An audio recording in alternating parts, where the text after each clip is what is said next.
He kōna I purangi tēnei nā te reo irirangi o Aotearoa. Te Waipounamu, the South Island, about 2 hours' drive from Christchurch, is Timaru, a port town that grew up around Caroline Bay. It spawned a few famous people like painter Colin McCann, Jordan Luck, lead singer of the Dance Exponents, and Māori performance artist Mika X. When I'm at home in Timaru, I perform at the Caroline Bay Tea Rooms. Now, while you might be familiar with those famous names I just dropped, well, let's talk about the name of the town, because while we may know Timaru, that's Timaru, there's a couple more names in the mix. Philip Howe from South Canterbury Museum explains. Timaru, referring to te koka, the cabbage tree. Te Maru, Te-Maru, which is thought to mean the place of shelter. Or more poetically, Te Tihi o Maru, which translates as the peak of Maru. So, 3 names, but one stuck. Why? Well, we don't know. But Justine Murray, chair of Te Runanga o Moeraki, says all 3 names have to do with the ancestor Maru. There's a number of tipuna named Maru, but the Maru in terms of Timaru and Oamaru, that name is derived from an atua, a deity of the sea.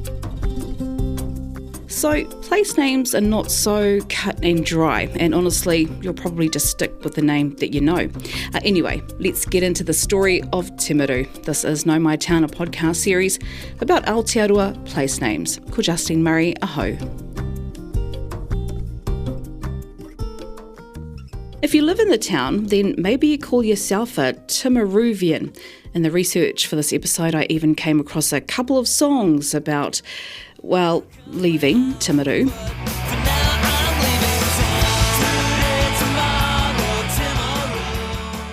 And another song that's a bit more lovey-dovey. But I feel like I know you.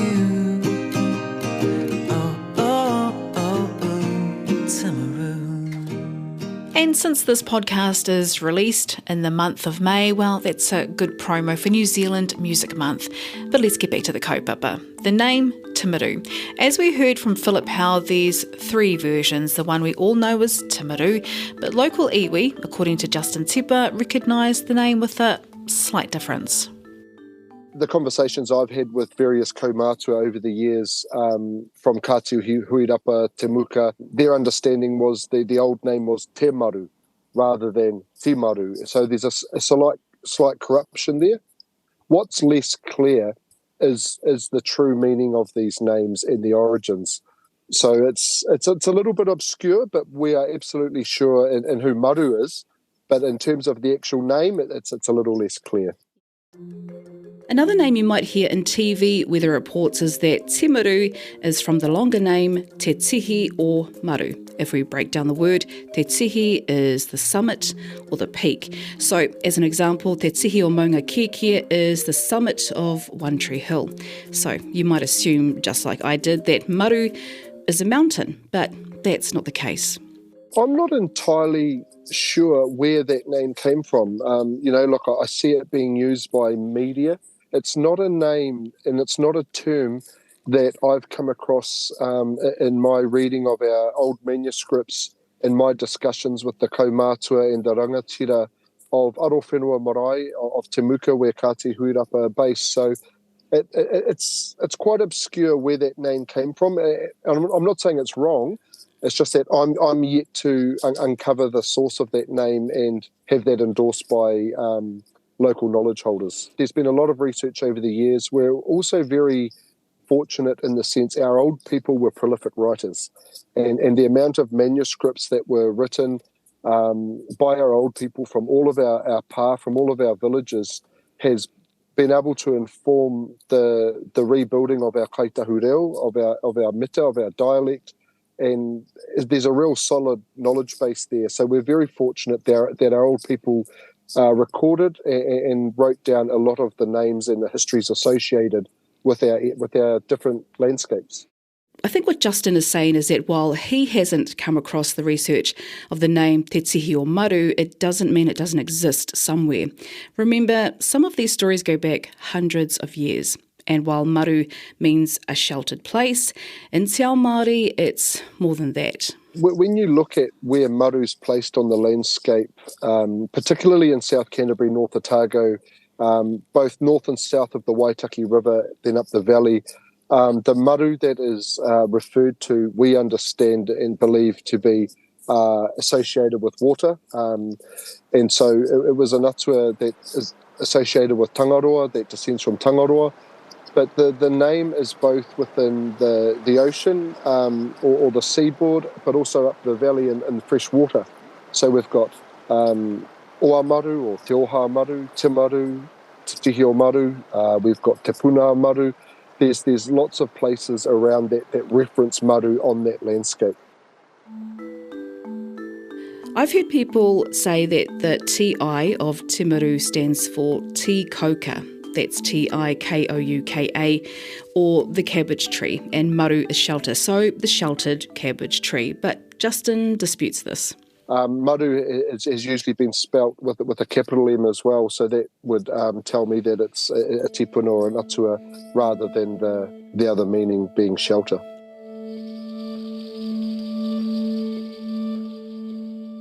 So if we agree that maru refers to the ancestor, then it's more likely this place began with the name Te Maru, T-E space M-A-R-U, or possibly Te Tihi o Maru, even though Justin's never heard of that one. Philip Howe's been director at South Canterbury Museum for 30 years. He's a local who's spent a lot of time researching place names in the region. A number of place names around New Zealand, Māori place names, often the meaning is a little inexact, and that reflects a couple of things. It could be the age of the name, going back some centuries, and of course here in central South Island you've had changing peoples from Rapawai, Waitaha, Karimāmoe, Ngāi Tahu, and names get passed down. And then also when Europeans came along, they heard the name and they tried to write it down and then started trying to put meanings to it. So yeah, there were three variants to that. And again, those variants are Timaru, Te Maru and Te Tihi o Maru. And Philip agrees with Justin about the main reference point for the name.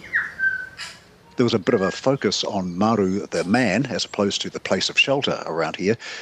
We don't really know exactly, but Te Tihi o Maru is the currently sort of accepted story. So it's quite intriguing. It's always good to have a bit of mystery, I think. So we don't exactly know, but I like all three versions, actually. I love cabbage trees. I like the idea of having being named after a southern war god, and also it's a very sheltered place. So all three work for me. And as the director of the museum, Philip has plenty of detail about the evolution of the town Timaru following the arrival of European settlers. In the 1850s, there was a wonderful quote that said, "And as to Timaru, which is so many miles distant from Geraldine, it is a miserable apology of a shipping place. Nothing will ever spring up there except a public house, a woolshed, and something else." I can't remember the exact quote, but it sort of said Timaru was nothing. However, that was not going to be the case. So plans were made in 1859, or in the 1850s, for a ship to bring 120 immigrants directly from the UK to Timaru. Now, they were coming to basically a farm, a few houses, a couple of woolsheds, and the poor immigrants had to sleep in the woolshed for the first few nights until they could get their accommodation underway or move out into farms elsewhere. That's when Timaru began to show up on the maps that were being drawn up. The government also had purchased some land with the idea of creating a town here. The natural landing place that the volcanic eruption had created with the reefs. Yes. By the way, about 2 million years ago, a mountain called Mount Horrible erupted. More on this shortly, but let's stay in Timaru. In the late 1860s, a fire broke out on Great North Road, the town's main street. There was a strong nor'wester wind blowing, the good old Canterbury nor'wester, and the flames spread down the street, destroying quite a number of premises or damaging them. Luckily, no lives were lost. But after that, there were ordinances passed by the established Timaru Borough Council to restrict what shops could be built out of, and that's when that volcanic lava came in quite handy, because it's known locally as bluestone. It was quarried, and a lot of our oldest bluestone buildings date to the late 1860s, early 1870s, when the rebuild got underway. And just on Mount Horrible, it's such a great name. I'm told it's the youngest volcano in New Zealand and sits alongside Mount Misery. And tidbit, thanks to Jeff Cloak who emailed me, he reckons that surveyors had a rough night in a bad storm and came up with those names. Back with Philip Howe, remember he's a director at South Canterbury Museum. Today, he reckons Timaru has changed a lot over the years. As a kid growing up in the 1960s and 70s, it really was a very monocultural town. Today, we have flourishing communities, from Pacifica communities, we have Asian communities, and it's a much more diverse place. And also, of course, as with the rest of New Zealand, hopefully, a much greater awareness of Māori and our local heritage going back into the centuries. So, Justin, Timaru, Te Maru, Te Tihi o Maru, what if people are just confused by it all? Look, I think there's no shame in not knowing what the origins of a name are, and if we've got 100% right. I would challenge any speaker of the English language to tell me what London means. Whether you use Te Maru, Te Tihi o Maru, I think as long as you're making an effort to say it correctly, I think the journey, the understanding of what a name means and the origins of a name, hey, look, that's a journey that we're all on. Timaru, population around 28,000, a town with a couple more versions of its name, Te Maru and Te Tihi o Maru, about 2 hours' drive from Christchurch. Known for little blue penguins, a volcano and a few famous people, ko Kati Huirapa te Manawhenua. Thanks to Philip Howe, Justin Tepa, Peter Bennett, Marco Brenner and Jeff Cloak. Tēnā tātou katoa. Thanks for listening to Nau Mai Town with me, Justine Murray.